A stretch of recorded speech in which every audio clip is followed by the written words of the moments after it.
Good morning, everyone, and welcome back to Why Not Travel. This is Robert, and at the moment, we are still in San Pedro on our balcony overlooking the marina. And if you look off in the distance, you could actually see the Navigator of the Seas coming into port. Today is finally cruise day, and I'm really looking forward to this cruise. The reason why is the Voyager class ships used to be the world's biggest cruise ship.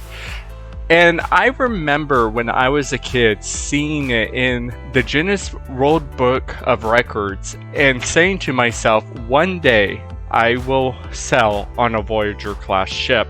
They were truly groundbreaking when they first came out, but that's what Royal Caribbean has always done, even from their very first ship, the Song of Norway. And they wanted to set the standards of what a modern day cruise ship should actually be.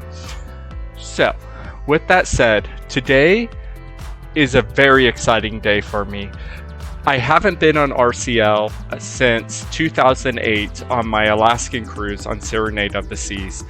Let's have a coffee and let's go. Here is my dad saving the day since we couldn't get the shuttle to the cruise ship because we didn't know we had to sign up. So I just want to take a moment and say thank you, Dad.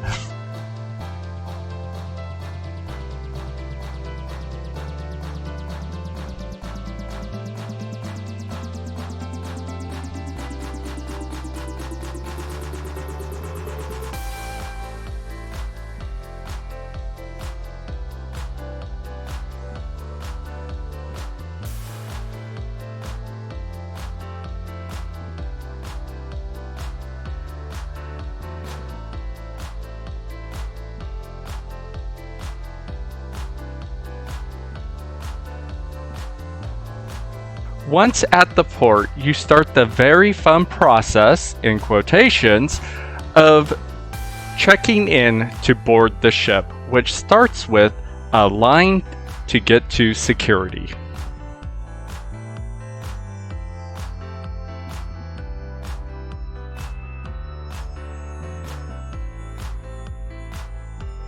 Once through security, surprise! You're greeted with another line. This time, it's for the health screening.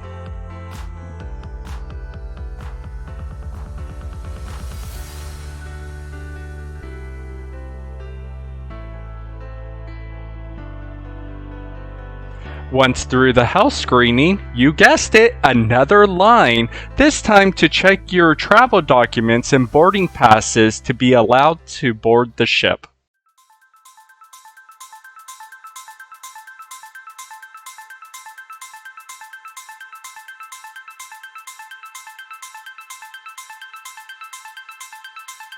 And finally, after all that, you're finally cleared to board the ship. Just up an escalator, and you're on your way.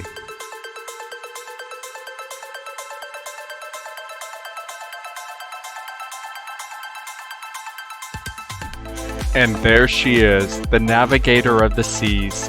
I still find it funny when I hear people say the Voyager class is one of Royal Caribbean's smaller ships, because in all honesty, she is still a decent size, even in today's standards.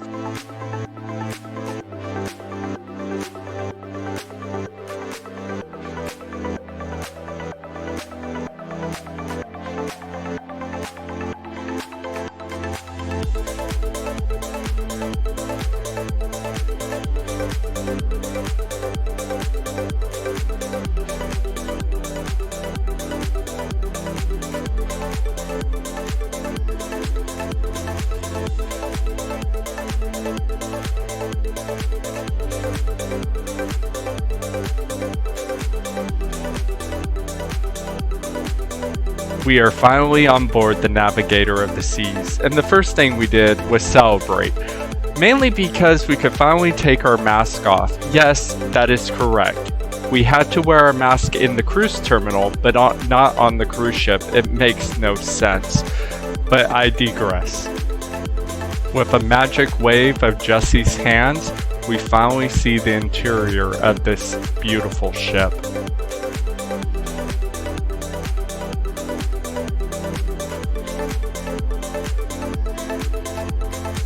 I believe it's safe to say Navigator of the Seas definitely has that wow factor and lives up to the expectations of Royal Caribbean. I know RCL has bigger ships, yet this is the biggest Royal Caribbean ship I have personally been on, and a cruise I've been looking forward to for many years ever since I was a little kid. The second I saw the Royal Promenade in person for the first time, I was just amazed at how grand everything really was and how open the space was compared to other cruise ships I have been on.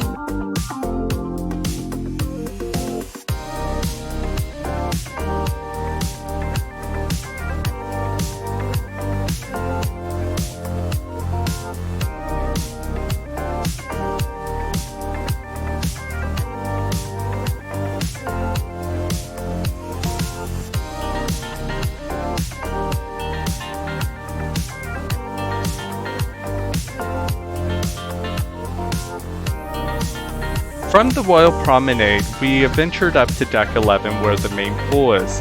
This area was actually redone in the ship's latest refit to be a resort-style pool. Living up to the Royal Caribbean standards, they really know how to wow people. There isn't a single place on this ship that I'm just amazed. One thing that I caught on to really fast while walking around the ship is that the ship had zones or neighborhoods. And I know Royal Caribbean doesn't really state this, that the ship was designed this way. However, you can tell that's how they designed it. And also how it inspired the Oasis class ship. So what do I mean by this?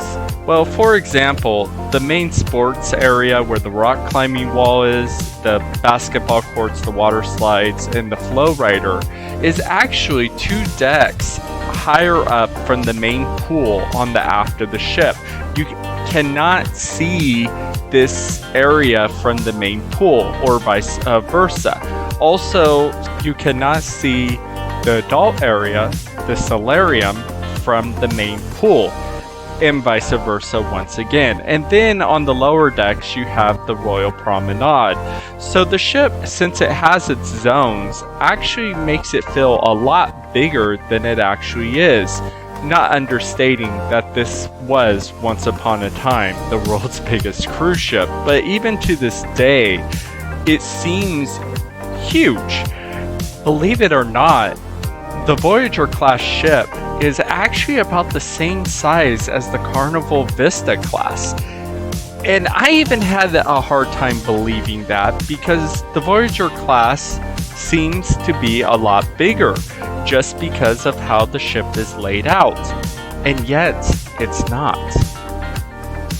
After walking around the ship for a bit, we did the cruise tradition, which is head straight to the buffet once you board the ship. The issue with this tradition is the buffet ends up being the most packed area on the ship on Embarkation Day. So we realized this and we got our food and decided to just find a spot by the main pool to have our lunch. Around 1:30, our cabins were finally ready for us to go to. Okay, this is personal opinion. The cabin is light and airy and very spacious for a balcony on a cruise ship. However, I will also say the cabin is what also kind of shows the age of the ship. There were several issues with this cabin, mainly maintenance issues, and they would actually come and fix this later on in the cruise when I finally told a crew member about it. I'm not one to complain, but there was a lot of maintenance issues with this cabin, and the crew actually thanked me for telling them about the issues. Before I knew it, we were setting sails. So cheers to you, and I will see you tomorrow. Like and subscribe if you want to follow. And until then, why not travel?